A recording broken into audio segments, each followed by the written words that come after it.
नमस्कार, आप देख रहे हैं यूनिक आवाज। मैं हूं दामोदर मिश्रा। बड़ी खबर, ओमिक्रॉन के बढ़ते खतरे के बीच बच्चों को स्कूल भेजे या नहीं, जाने क्या कहते हैं एक्सपर्ट्स। कोरोना के नए वेरिएंट के खतरे के बीच कई राज्यों में स्कूल खोलने की तैयारी कर ली गई है। बीएमसी ने भी पहली से 7वीं कक्षा के छात्रों के लिए स्कूलों को फिर से खोलने का आदेश दिया है। कई पेरेंट्स इस बात को लेकर चिंतित हैं कि क्या प्रशासन की ओर से उठाया गया ये कदम सही है। ज़्यादातर माता पिता कहते हैं कि वो चाहते हैं कि उनके बच्चे स्कूलों में पढ़ें, फिर भी इन लोगों में डर और चिंता बनी हुई है। मुंबई में हर दिन कोरोना के 150 से 250 मामले दर्ज हो रहे हैं। साथ ही राज्य में ओमिक्रॉन के बढ़ते मामलों ने भी लोगों की परेशानी बढ़ा दी है। इंडिया टुडे ने पल्मोनोलॉजिस्ट और एपिडेमियोलॉजिस्ट डॉक्टर लैंसलॉट पिंटो से इस विषय पर खास बातचीत की है, ताकि पता लगाया जा सके कि स्कूल खुलने से बच्चों को किस तरह का खतरा हो सकता है। क्या बच्चों का स्कूल जाना सुरक्षित है? डॉक्टर पिंटो का कहना है कि कोविड के दौरान आमतौर पर पूरी दुनिया में बच्चे सुरक्षित रहे हैं। बच्चों को संक्रमण हो सकता है, लेकिन यह हल्का होता है।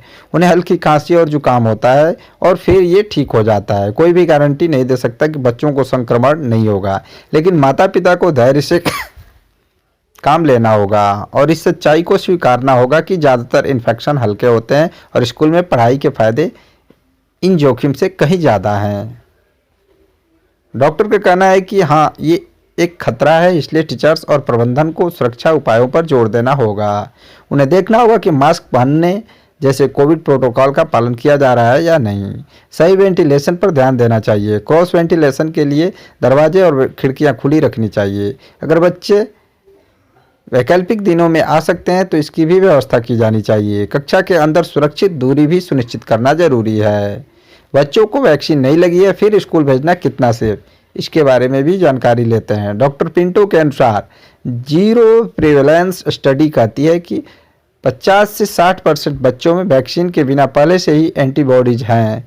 इसका मतलब है कि लगभग 60% बच्चों को पहले से ही संक्रमण हो चुका है और फिर भी हमने अस्पतालों में बच्चों की संख्या कम देखी है, क्योंकि बच्चों में संक्रमण प्राकृतिक रूप से हल्का था। इसलिए भले ही उन्हें वैक्सीन ना लगी हो, फिर भी कक्षा के 2-3 बच्चों में पहले से ही कुछ इम्यूनिटी 2/3 बच्चों में पहले से ही कुछ इम्यूनिटी है, जिसकी हम उम्मीद कर रहे हैं। अगर हम बच्चों के वैक्सीनेशन का इंतजार करते रहे तो अगले 1 साल तक स्कूल नहीं खोले जा सकेंगे।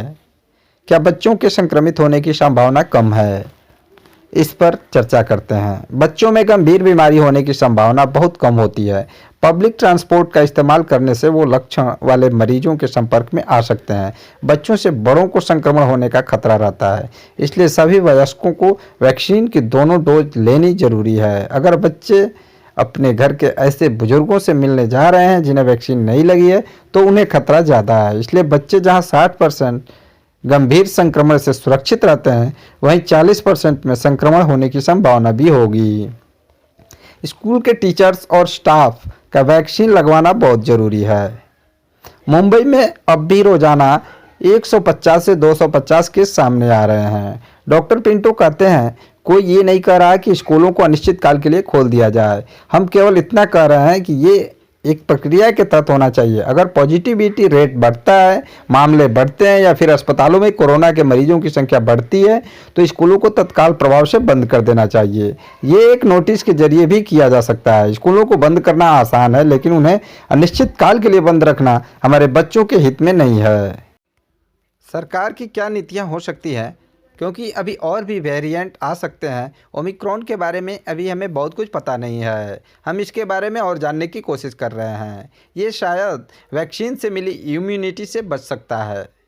अगर हम देखते हैं कि वैक्सीन लगवाने वालों को भी ओमिक्रॉन हो रहा है, तो हमें फिर स्कूलों को बंद करने की ज़रूरत पड़ेगी।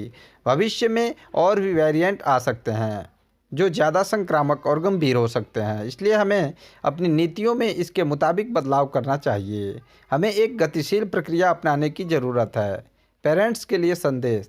पेरेंट्स को खास संदेश देते हुए डॉक्टर पिंटो ने कहा, मेरे भी 2 छोटे बच्चे हैं, मैं उन्हें स्कूल भेजूंगा, लेकिन पेरेंट्स के रूप में हम सभी चिंतित हैं।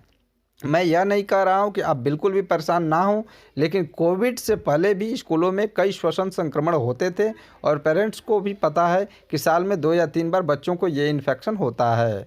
दुनिया भर में हमने देखा है कि बच्चों में होने वाला कोविड श्वसन संक्रमण से अलग नहीं है, जो कि कोविड से पहले बच्चों में होता था। इसलिए सावधानी बरतें और अपने बच्चों को हर समय मास्क पहनना सिखाएं। देखें कि बंद जगहों पर स्कूलों को कैसे चलाया जा रहा है। किसी बच्चे के संक्रमित होने की स्थिति में स्कूल क्या कहता है उसका पालन करें। कुल मिलाकर स्कूल खोलना ना केवल बच्चों के लिए बल्कि देश के भविष्य के लिए भी महत्वपूर्ण है। तो दोस्तों, अगर ये वीडियो आपको पसंद आया हो तो आप हमारे यूनिक आवाज़ चैनल को सब्सक्राइब जरूर करें, साथ में बेल आइकन भी जरूर दबाएं। नमस्कार।